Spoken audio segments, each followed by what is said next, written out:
Nesta lição, veremos a respeito do propósito e o valor da doutrina bíblica.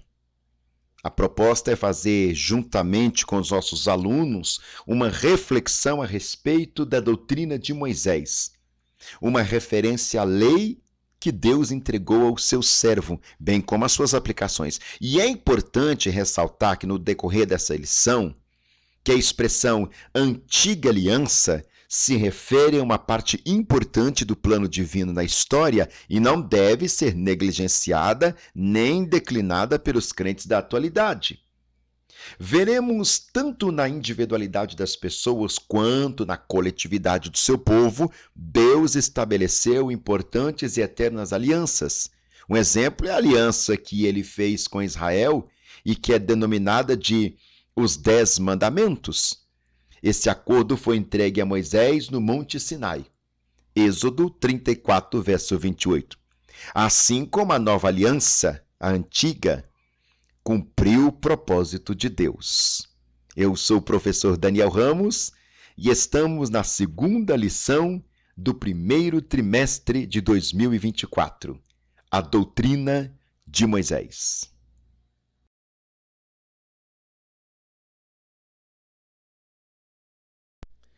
O tópico primeiro da nossa lição, a antiga aliança. Vamos compreender o termo? A expressão antiga aliança se refere a uma parte importante do plano divino na história e não deve ser negligenciada nem mesmo desvalorizada. Tanto na história de pessoas quanto na coletividade do seu povo, Deus estabeleceu importantes e eternas alianças. Gênesis 9, verso 8 ao 19, o 17, versos 3 ao 14, Êxodo 34, verso 10. Um exemplo é a aliança que Deus fez com Israel e que é denominada de os 10 Mandamentos. Esse concerto foi entregue a Moisés no Monte Sinai, Êxodo 34, verso 28. E como resumo da aliança de Deus com Israel, é possível afirmar que a expressão antiga aliança faz referência à forma pela qual o povo de Israel foi tratado por Deus no Antigo Testamento. Em síntese, assim como a nova aliança, a antiga cumpriu o propósito de Deus em se conectar, essa palavra moderna, e falar com a humanidade. As características e propósitos da antiga aliança. A compreensão da antiga aliança depende de analisá-la à luz da nova aliança. Esse exercício passa por identificar o que o Novo Testamento tem a dizer a respeito de suas características e de seu propósito. A abordagem neotestamentária sobre a antiga aliança é feita por meio de comparação entre ambas, tornando assim os seus respectivos significados conhecidos e compreensíveis. A carta aos Hebreus nos apresenta uma comparação entre a antiga e a nova aliança. Na introdução, o autor nos apresenta como Deus tem se comunicado com o seu povo na história, tanto na antiga quanto na nova aliança. Hebreus 1, verso 1. Acerca da antiga aliança, esse mesmo texto apresenta as suas principais características. Os homens foram feitos seus instrumentos. Ela foi externa. Ela dependeu de tomar uma forma por meio de cerimônias e foi representada por símbolos. Sendo assim, por meio da aliança, Deus firmou um relacionamento com o seu povo, preservando-o de possíveis contaminações, enquanto os israelitas aguardavam uma nova aliança, a partir do que viam e experimentavam na antiga. A origem da Bíblia Sagrada. A Bíblia é um livro sagrado e a expressão dada a isso é cânon sagrado. A palavra cânon é de origem cristã e vem do grego cânon, com K, e provavelmente do hebraico kané, K-A-N-E-H, que quer dizer junco, cana ou vara de medir, com referência a uma regra ou a uma norma a seguir. O cânon bíblico é uma referência de livros considerados como palavra de Deus, servindo como regra de fé e prática. Gálatas 6, verso 16.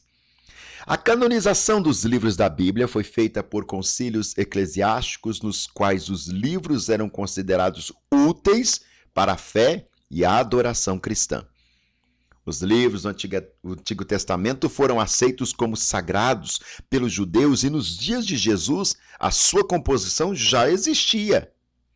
Quanto ao Novo Testamento, a autoridade dos seus livros se confirmou pelos seguintes critérios.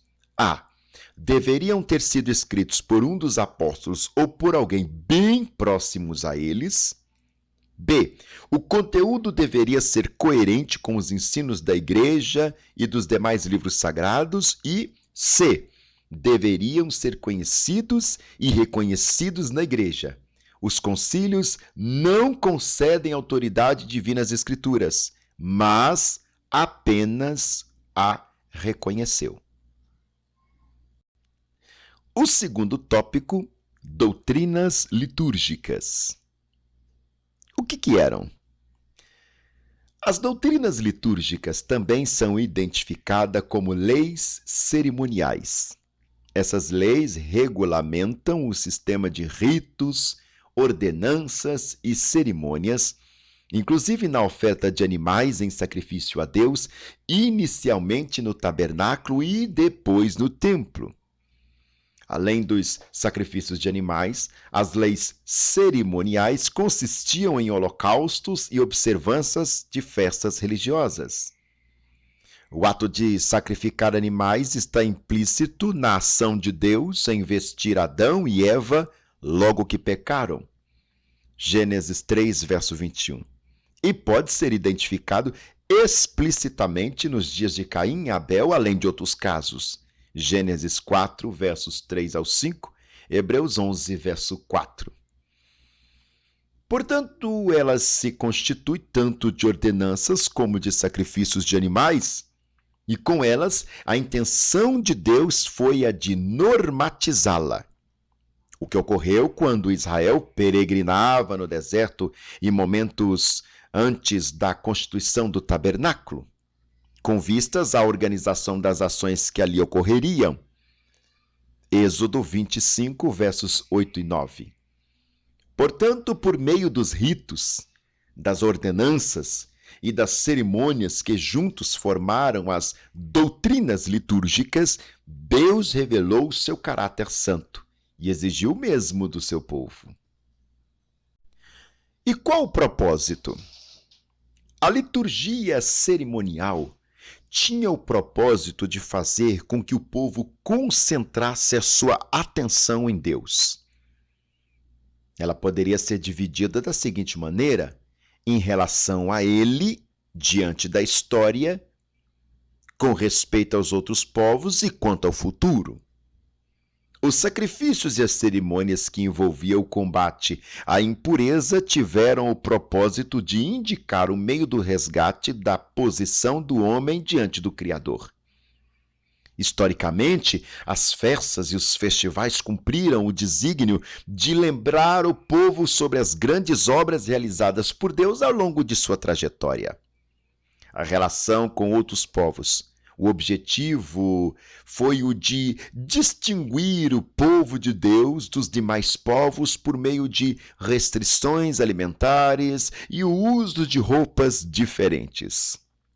Finalmente, como a guarda do sábado, leis como a guarda do sábado, a circuncisão, a Páscoa e a redenção do primogênito projetaram o futuro, indicando a vinda do aguardado Messias. Hebreus 9, versos 9 a 11. E qual o tempo de operação de tudo isso? A proposta deste subtópico é refletir sobre o prazo de validade das doutrinas litúrgicas. Ao chamá-las de sombra das coisas futuras, Colossenses 2, verso 17, a Bíblia sugere um tempo limite de atuação determinado pela chegada daquilo que ansiosamente se aguardava. Por isso, até quando essas doutrinas vigoraram? Quando e por que deixaram de existir? Essas doutrinas litúrgicas trabalharam com símbolos e tipos que apontavam para aquilo que haveriam de vir. Com referência a um tempo inaugurado por Cristo, motivo pelo qual é possível afirmar que essas doutrinas foram válidas até a morte de Cristo. Gálatas 5, versos 1 ao 12. Hebreus 10, versos 8 ao 10. Houve o que pode ser chamado de substituição, cuja estrutura é essa: Cristo é o verdadeiro sacrifício. João 1, 29. E os crentes cumprem a função sacerdotal. 1 Pedro 2, versos 5 ao 9. À medida que oferecem sacrifícios aceitáveis diante de Deus. Romanos 12, verso 1. O terceiro tópico vai dizer sobre doutrinas morais. Vamos fazer uma análise introdutória. As doutrinas morais são parte da aliança de Deus com o seu povo. Êxodo 6, verso 1 ao 8 e o 19, versos 5 ao 8.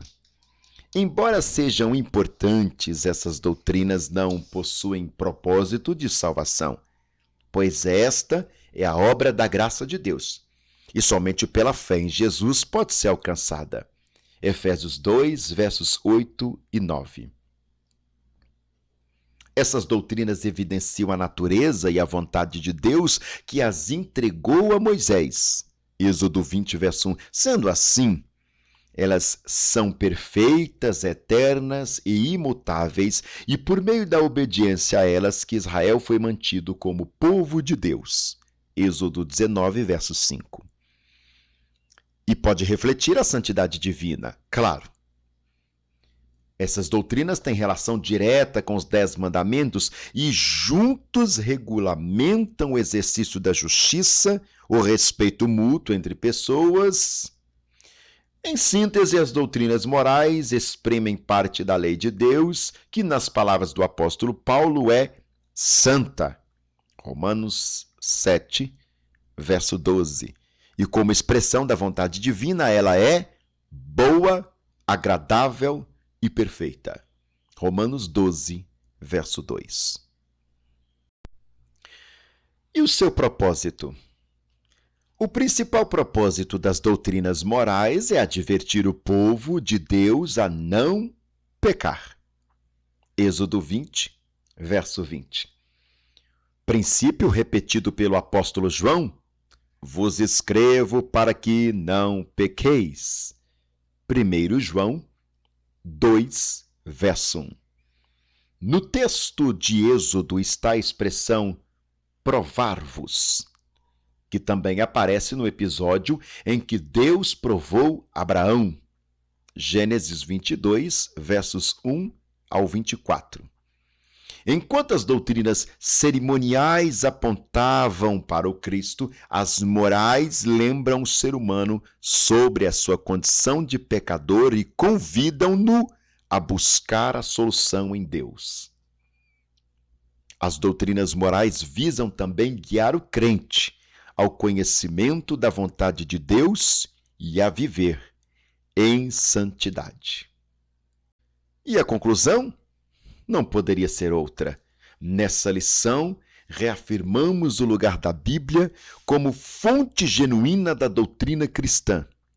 Vimos que ela é a inspirada palavra de Deus, cujo desenvolvimento histórico e estrutural comprova que, não obstante tenha sido escrito por homens falíveis, Deus é a sua fonte, o que faz dela o livro dos livros, pois é um instrumento infalível e inerrante da comunicação da mensagem de Deus aos seres humanos.